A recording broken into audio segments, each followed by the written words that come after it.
ಬೆಳಿಗ್ಗೆ ನನ್ನ ಹೆಂಡತಿ ನನ್ನ ಪಕ್ಕ ಮಲಗಿರಲಿಲ್ಲ. ಅವಳನ್ನು ಹುಡುಕುತ್ತಾ ಟೆರೇಸ್ಗೆ ಹೋದೆ. ಅಲ್ಲಿ ಅವಳು ನನ್ನ ಸೆಕ್ರೆಟರಿಯನ್ನು ಗಟ್ಟಿಯಾಗಿ ಹಿಡಿದುಕೊಂಡು ಅವನಿಗೆ ಮುತ್ತುಗಳನ್ನು ಕೊಡುತ್ತಿದ್ದಾಳೆ. ಅವನು ಕೂಡ ಅವಳ ಸೊಂಟವನ್ನು ಹಿಡಿದುಕೊಂಡಿದ್ದಾನೆ. ಸ್ವಲ್ಪ ಹೊತ್ತಿಗೆ ಇಬ್ಬರು ನನ್ನ ಕಣ್ಣ ಎದುರಿಗೆ ತುಟಿಗೆ ಮುತ್ತು ಕೊಟ್ಟುಕೊಳ್ಳುತ್ತಿದ್ದಾರೆ. ನಂತರ ನನ್ನ ಹೆಂಡತಿ ಹೇಳುತ್ತಾಳೆ, ನಾವಿಬ್ಬರು ಓಡಿ ಹೋಗೋಣ. ಇವನು ನನಗೆ ಕೆಲಸ ಅಂತ ಸುಖವನ್ನೇ ಕೊಡುವುದಿಲ್ಲ. ನಿನ್ನನ್ನು ಮದುವೆಯಾದ ದಿನದಿಂದಲೇ ನಾನು ಸುಖವಾಗಿರುವುದು ಅಂತ ಹೇಳುತ್ತಾಳೆ. ಆಗ ಸೆಕ್ರೆಟರಿ, ನಿನ್ನ ಗಂಡನ ಕೈಯಲ್ಲಿ ಎಲ್ಲ ಆಸ್ತಿಯನ್ನು ಬರೆಸಿಕೊಂಡು ಬಿಡು, ಹೋಗೋಣ ಅಂತ ಹೇಳಿದ. ಈ ಮಾತನ್ನು ಕೇಳಿ ನಾನು ಬೆಚ್ಚಿದೆ. ಮಕ್ಕಳ ಬಗ್ಗೆ ಅವರಿಬ್ಬರು ಹೇಳಿದ ಮಾತನ್ನು ಕೇಳಿ ನಾನು ಕುಸಿದು ಬಿದ್ದೆ. ಮುಂದೆ ನನ್ನ ಹೆಸರು ಪ್ರಶಾಂತ್. ಅಪ್ಪ ಅಮ್ಮ ಹಳ್ಳಿಯಲ್ಲಿ ಒಂದು ಚಿಕ್ಕ ತೋಟದಲ್ಲಿ ಕೆಲಸ ಮಾಡಿಕೊಂಡು ಇದ್ದಾರೆ. ಚಿಕ್ಕಂದಿನಿಂದ ನನ್ನನ್ನು ಕೂಡ ಬಡತನದಲ್ಲಿ ಸಾಕಿದ್ದು. ನಮ್ಮ ಸಂಬಂಧಿಕರು ಊರಿನವರು ನನಗೆ ಫೀಸ್ ಕಟ್ಟಿ ಓದಿಸಿದ್ದು. ಏಕೆಂದರೆ ಊರಿನ ಎಲ್ಲ ಮಕ್ಕಳಿಗಿಂತ ನಾನು ಚೆನ್ನಾಗಿ ಓದುತ್ತಿದ್ದೆ. ನಾನೆಂದರೆ ಎಲ್ಲರಿಗೂ ಇಷ್ಟ. ನಾನು ಪ್ರತಿಯೊಬ್ಬರಿಗೂ ಪ್ರಾಣ. ನನ್ನಲ್ಲಿ ಏನು ಗುಣ ಕಂಡರೂ ಗೊತ್ತಿಲ್ಲ, ಆದರೂ ಎಲ್ಲರಿಗೂ ನಾನು ಪ್ರಿಯ. ಊರಿನ ಮುದ್ದಿನ ಮಗ ನಾನು ಚೆನ್ನಾಗಿ ಓದಿ ಒಂದು ಒಳ್ಳೆಯ ಕಂಪನಿಯಲ್ಲಿ ಕೆಲಸಕ್ಕೆ ಸೇರಿಕೊಂಡೆ. ಊರಿನ ಜನಕ್ಕೆಲ್ಲ ನಾನೆಂದರೆ ಒಂದು ಹೆಮ್ಮೆ. ಇದ್ದರೆ ಪ್ರಶಾಂತ್ ರೀತಿ ಇರಬೇಕು. ನಮ್ಮ ಊರಿನ ಹೆಸರನ್ನು ಬೆಳಗುತ್ತಿದ್ದೇನೆ. ನೀವೆಲ್ಲ ಇದ್ದೀರಾ ದಂಡಪಿಂಡಗಳು ಅಂತ ಬೇರೆ ಮಕ್ಕಳಿಗೆ ಬೈಯುತ್ತಿದ್ದರು. ಕೆಲಸದಲ್ಲೂ ಅಷ್ಟೇ, ದೇವರು ಕೊಟ್ಟ ಕೆಲಸ ಅಂತ ನಾನು ಚೆನ್ನಾಗಿ ಮಾಡುತ್ತಿದ್ದೆ. ಕಡು ಬಡತನದಲ್ಲಿ ಇದ್ದವನನ್ನು ಮಲ್ಟಿನ್ಯಾಷನಲ್ ಕಂಪನಿಯಲ್ಲಿ ಆ ಭಗವಂತ ಇಟ್ಟಿದ್ದಾನೆ. ಇದೆಲ್ಲ ಎಷ್ಟೋ ಜನ್ಮದ ಸೌಭಾಗ್ಯ ಅಂತ ತಿಳಿದು ನಾನು ಹಗಲು ರಾತ್ರಿ ಚೆನ್ನಾಗಿ ದುಡಿಯುತ್ತಿದ್ದೇನೆ. ನನ್ನ ಒಂದು ಬುದ್ಧಿವಂತಿಕೆಗೆ ಪ್ರಮೋಷನ್ಗಳು ತುಂಬ ಸಿಗುತ್ತಿವೆ. ಕೊನೆಗೆ ಕೆಲಸ ಎಲ್ಲ ಚೆನ್ನಾಗಿ ನನಗೆ ಗೊತ್ತಾಯಿತು. ಈಗ ನಾನೇ ಒಂದು ಕಂಪನಿಯನ್ನು ಇಟ್ಟಿದ್ದೇನೆ ಓನ್ ಆಗಿ. ಮೊದಲ ದಿನಗಳಲ್ಲಿ ತುಂಬ ಕಷ್ಟವಿತ್ತು, ಆದರೆ ಈಗ ಕಷ್ಟವೇನೂ ಇಲ್ಲ. ಎಲ್ಲ ಕೆಲಸವನ್ನು ನನ್ನ ಕೆಲಸಗಾರರು ಬಹಳ ಅಚ್ಚುಕಟ್ಟಾಗಿ ಮಾಡಿಕೊಂಡು ಹೋಗುತ್ತಾರೆ. ಕಂಪನಿ ತುಂಬ ಪ್ರಾಫಿಟ್ ಮಾಡುತ್ತಿದೆ. ಈ ಚಂದದ ಬದುಕಿಗೆ ಬ್ರೇಕ್ ಹಾಕಿದ್ದು ನನ್ನ ನೇಬರ್ ನಿರ್ಮಲಾ ನನ್ನ ಪಕ್ಕದ ಫ್ಲ್ಯಾಟ್ನಲ್ಲಿ ಇರುವುದು. ಫ್ಲ್ಯಾಟ್ನಲ್ಲಿ ಇಳಿಯಬೇಕಾದಾಗ, ಹತ್ತಬೇಕಾದಾಗ,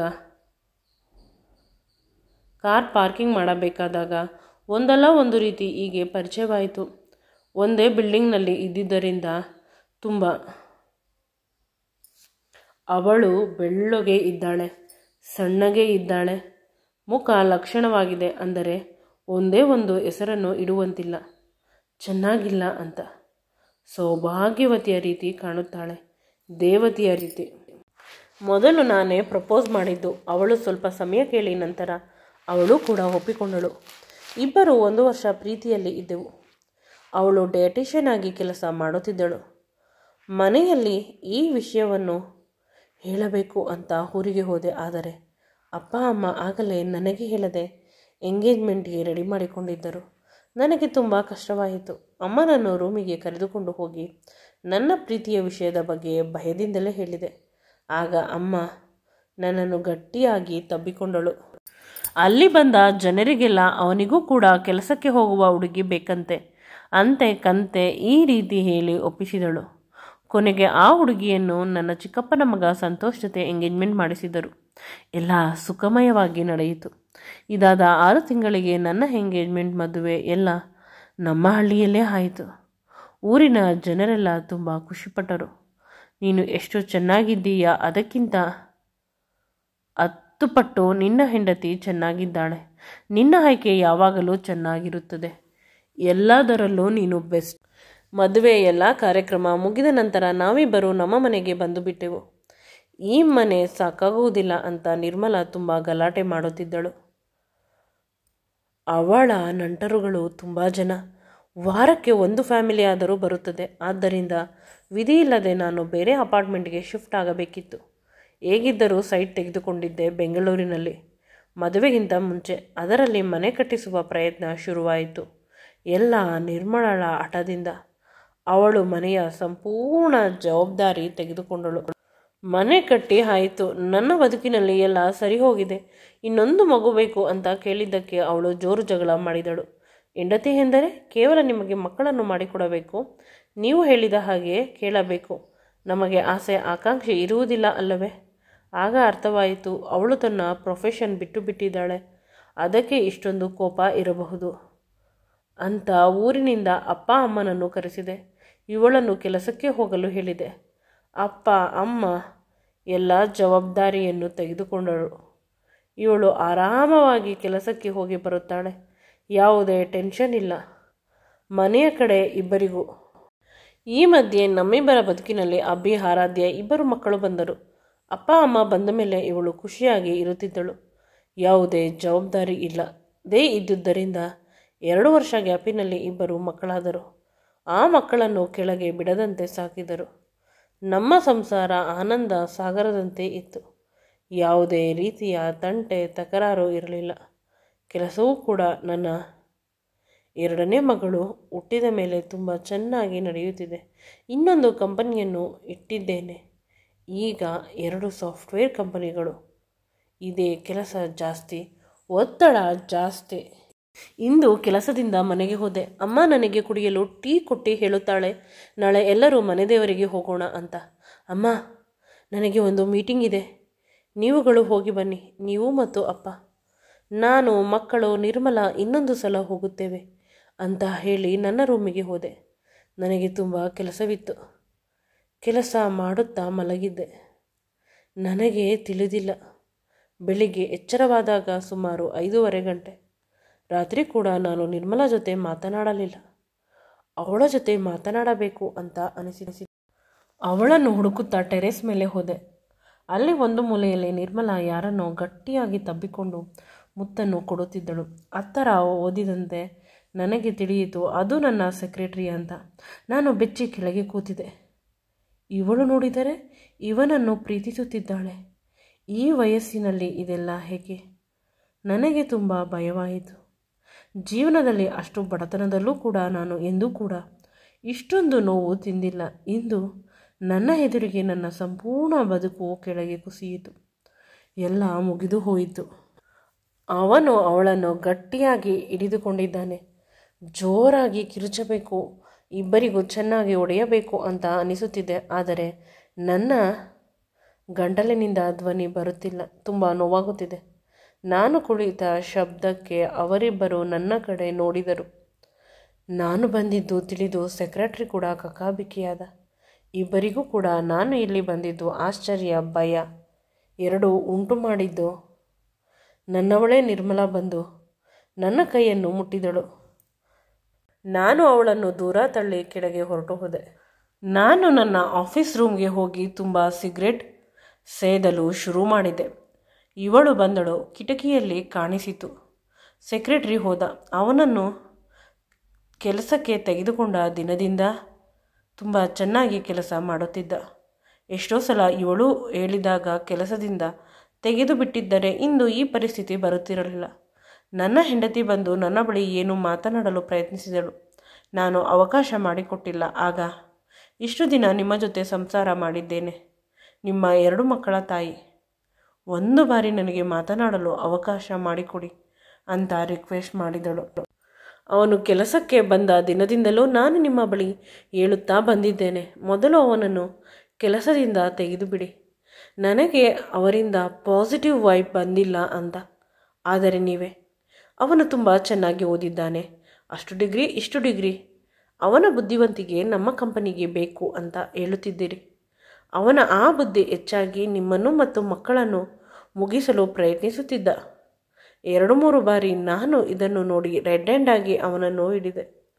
ಆವಾಗಿನಿಂದ ಅವನು ನನ್ನನ್ನು ಬ್ಲ್ಯಾಕ್ ಮೇಲ್ ಮಾಡುತ್ತಾ ಬಂದಿದ್ದಾನೆ.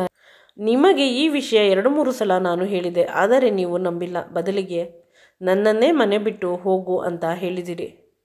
ನಾನು ಮನೆ ಬಿಟ್ಟು ಹೋದರೆ ನಿಮ್ಮನ್ನು ಅವನು ಬದುಕಿಸುವುದಿಲ್ಲ ಅನ್ನುವ ಸತ್ಯ ನನಗೆ ತಿಳಿದಿತ್ತು. ಆದ್ದರಿಂದ ನಾನು ಅವನನ್ನು ಆದಷ್ಟು ನಿಮ್ಮಿಂದ ದೂರ ಇಡಲು ಪ್ರಯತ್ನಿಸುತ್ತಿದ್ದೆ. ನನ್ನ ಎಲ್ಲ ಪ್ರಯತ್ನ ವಿಫಲವಾಯಿತು. ಕೊನೆಗೆ ಅವನಿಗೆ ಒಂದು ಆಸೆ ತೋರಿಸಿದ್ದೆ, ನಿಮ್ಮ ಎಲ್ಲ ಆಸ್ತಿಯನ್ನು ನನ್ನ ಹೆಸರಿಗೆ ಬರೆಸಿಕೊಂಡು ಅವನ ಜೊತೆ ಓಡಿ ಹೋಗುತ್ತೇನೆ ಅಂತ. ಅವನು ಅದನ್ನು ನಂಬಿದ, ನನ್ನ ಬಲೆಗೆ ಬಿದ್ದ.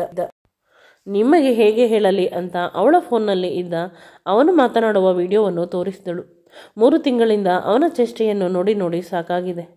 ತುಂಬ ಸಲ ನಿಮಗೆ ಊಟ ಕೊಡಬೇಕಾದರೆ, ನಿಮಗೆ ಕಾಫಿ ಕೊಡಬೇಕಾದಾಗ ಅದರಲ್ಲಿ ವಿಷ ಹಾಕುತ್ತೇನೆ. ನೀನು ಏನಾದರೂ ಹೇಳಿದರೆ ನನ್ನ ಅಣ್ಣ ರೌಡಿ ಪರೋಡಿ ನಿಮ್ಮನ್ನು ಸರಿಯಾಗಿ ಬಿಡುವುದಿಲ್ಲ ಅಂತ ಹೇಳುತ್ತಾನೆ.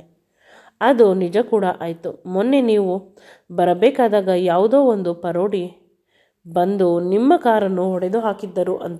ಅದು ಇವನ ಅಣ್ಣನೇ. ನಿಮ್ಮನ್ನು ಅವನಿಂದ ಕಾಪಾಡಲು ಅವನಿಗೆ ಮುತ್ತು ಕೊಡುತ್ತಿದ್ದೆ ಅಷ್ಟೇ. ಇಂದು ಅಂತ ಅಳಲು ಶುರು ಮಾಡಿದಳು. ಏನಾಯಿತು ಅಂತ ಕೇಳಿದಾಗ, ಅತ್ತೆ ಮಾವ ಅವರನ್ನು ಕರೆದುಕೊಂಡು ಹೋಗಿರುವ ಡ್ರೈವರ್ ನನಗೆ ಗೊತ್ತು, ಅವರನ್ನು ಸುಮ್ಮನೆ ಬಿಡುವುದಿಲ್ಲ ಅಂತ ಹೇಳಿದ. ಆ ಭಯದಲ್ಲಿ ಅವರಿಗೆ ಏನಾದರೂ ಹೆಚ್ಚು ಕಡಿಮೆ ಆದರೆ ಅಂತ ನಾನು ಅವನ ಜೊತೆ ಈ ರೀತಿ ನಡೆದುಕೊಂಡೆ ಅಂತ ನನ್ನ ಕಾಲನ್ನು ಹಿಡಿದುಕೊಂಡಳು. ಅವಳ ಜೊತೆ ಇಷ್ಟು ದಿನ ಸಂಸಾರ ಮಾಡಿದ್ದೇನೆ. ಅವಳು ಸುಳ್ಳು ಹೇಳುವುದು ಸತ್ಯ ಹೇಳುವುದು ನನಗೆ ಗೊತ್ತು ಯಾವಾಗ ಅಂತ. ಮೊದಲು ಅಪ್ಪ ಅಮ್ಮ ಹೋಗಿರುವ ಜಾಗಕ್ಕೆ ಪೊಲೀಸ್ ಸ್ಟೇಷನ್ಗೆ ಕಾಲ್ ಮಾಡಿ ಎಲ್ಲ ವಿಷಯವನ್ನು ತಿಳಿಸಿದೆ. ಅಲ್ಲೇ ಇದ್ದವರು ನನಗೆ ಗೊತ್ತಿದ್ದರಿಂದ ಡ್ರೈವರನ್ನು ಅರೆಸ್ಟ್ ಮಾಡಿದರು. ಅಪ್ಪ ಅಮ್ಮನನ್ನು ಅವರಿಗೆ ತಿಳಿದಿರುವ ಡ್ರೈವರಿಂದ ಮನೆಗೆ ಕಳಿಸಿದರು. ಅದೇ ಸಮಯಕ್ಕೆ ಇಲ್ಲೂ ಕೂಡ ನನ್ನ ಸೆಕ್ರೆಟರಿ ಮತ್ತು ಅವನ ಅಣ್ಣ ಎಲ್ಲರ ಮೇಲೆ ಕಂಪ್ಲೇಂಟ್ ಕೊಟ್ಟೆ. ಬಹಳ ಬೇಗ ಅವರನ್ನು ಕೂಡ ಪೊಲೀಸ್ನವರು ಅರೆಸ್ಟ್ ಮಾಡಿದರು. ನನ್ನ ಹೆಂಡತಿಗೆ ಹೇಳಿದೆ, ನೀನು ಇಷ್ಟೊಂದು ಏಕೆ ಹೆದರುಕೊಂಡೆ, ನನಗೆ ಹೇಳಬೇಕಿತ್ತಲ್ಲವೇ ಅಂತ. ನನ್ನ ತಂದೆಯೂ ಕೂಡ ಈ ರೀತಿಯ ಬ್ಲ್ಯಾಕ್ ಮೇಲನ್ನು ತುಂಬ ಅನುಭವಿಸುತ್ತಿದ್ದರು. ನಾನು ಆಗ ಡಿಗ್ರಿ ಅಷ್ಟೆ. ಅವರು ನಂಬಿಲ್ಲ. ಏನು ಮಾಡುತ್ತೀಯ ಮಾಡಿಕೋ ಅಂತ ಅವರ ಶತ್ರುವಿಗೆ ಹೇಳಿದರು. ಕೊನೆಗೆ ನನ್ನ ತಂಗಿಯನ್ನು ಬಲಿ ಕೊಟ್ಟರು ಅಂತ ಅವಳು ಕಣ್ಣೀರು ಹಾಕಿದಳು. ನಿನಗೆ ತಂಗಿ ಒಬ್ಬಳು ಇದ್ದಾಳಾ? ಹೌದು. ಅವಳು ಸಾಫ್ಟ್ವೇರ್ ಇಂಜಿನಿಯರ್ ಆಗಿದ್ದಳು. ಕೈ ತುಂಬ ಸಂಬಳ ಬರುತ್ತಿತ್ತು. ಅಪ್ಪನ ವ್ಯವಹಾರದ ದ್ವೇಷಕ್ಕೆ ಅವಳು ಬಲಿಯಾದಳು. ಎಲ್ಲಿ ಇಲ್ಲೂ ಕೂಡ ಅದೇ ರೀತಿ ಮರುಕಳಿಸುತ್ತದೆ ಅಂತ ನಾನು ಪರದಾಡುತ್ತಿದ್ದೆ. ನನಗೂ ಕೂಡ ತಪ್ಪಿನ ಅರಿವಾಯಿತು. ಅವಳು 2-3 ಸಲ ನನಗೆ ಹೇಳಿದಳು ಈ ವಿಷಯವನ್ನು. ನಾನು ನೀನೇ ಮನೆ ಬಿಟ್ಟು ಹೊರಟು ಹೋಗು ಅಂತ ತುಂಬ ಕೆಟ್ಟದಾಗಿ ಅವಳ ಜೊತೆ ನಡೆದುಕೊಂಡೆ. ಅದಕ್ಕೆ ಪಶ್ಚಾತ್ತಾಪವಿದೆ. ನನ್ನನ್ನು ಕ್ಷಮಿಸು ಅಂತ ಹೇಳಿದೆ. ಭಾಳ ಸಂಗಾತಿಯಾಗಿ ನಿನ್ನ ಕಷ್ಟವನ್ನು ನಾನು ಅರ್ಥ ಮಾಡಿಕೊಳ್ಳಬೇಕು. ನೀನು ನಮಗಾಗಿ ಇಷ್ಟೊಂದು ಚಿಂತೆ ಮಾಡಬೇಕಾದಾಗ ನಾನು ನಿನ್ನನ್ನು ದಂಡಿಸುತ್ತಿದ್ದೆ ಅಂದಾಗ ಅವಳು ನನ್ನ ಕಾಲಿಗೆ ಬಿದ್ದಳು, ಜೋರಾಗಿ ಅಳುತ್ತಾ. ನಾನು ಎಷ್ಟು ಸಮಾಧಾನ ಮಾಡಿದರೂ ಕೂಡ ಅವಳ ಕಣ್ಣೀರು ನಿಲ್ಲುತ್ತಿಲ್ಲ. ಗಟ್ಟಿಯಾಗಿ ಅವಳನ್ನು ತಬ್ಬಿಕೊಂಡು ಅವಳ ಹಣೆಗೆ ಮುತ್ತು ಕೊಟ್ಟೆ. ನನ್ನ ತೊಡೆಯ ಮೇಲೆ ಮಲಗಿಸಿಕೊಂಡು ತುಂಬ ಹೊತ್ತು ಸಮಾಧಾನ ಮಾಡಿದೆ. ವಿಷಯ ಏನೇ ಇದ್ದರೂ ಪರವಾಗಿಲ್ಲ, ಆಗಿದ್ದು ಹಾಗೆ ಹೋಗಿದೆ. ನಾವಿಬ್ಬರು ಒಂದು ಹೊಸ ಬದುಕನ್ನು ಬದುಕೋಣ ಅಂತ ಅವಳ ಬಳಿ ಕೇಳಿದೆ. ಅವಳು ನಾರ್ಮಲ್ ಆಗಲು ತುಂಬ ಸಮಯ ಬೇಕಿತ್ತು. ಒಳಗಿನಿಂದ ಕುಗ್ಗಿ ಹೋಗಿದ್ದಳು. ನನಗೆ ತುಂಬ ಸಂಕಟವಾಯಿತು. ನಾವಿಬ್ಬರು ಒಂದು ಚಂದದ ಬದುಕನ್ನು ಸಾಗಿಸಲು ಪ್ರತಿದಿನ ನಾನು ಪ್ರಯತ್ನಿಸುತ್ತಿದ್ದೇನೆ ನನ್ನ ಕೈಲಾದಷ್ಟು. ಈ ವಿಡಿಯೋ ನಿಮಗೆ ಇಷ್ಟವಾಗಿದ್ದಲ್ಲಿ ನನ್ನ ಚಾನಲನ್ನು ಲೈಕ್ ಮಾಡಿ, ಶೇರ್ ಮಾಡಿ ಮತ್ತು ಸಬ್ಸ್ಕ್ರೈಬ್ ಮಾಡಿ. Thank you.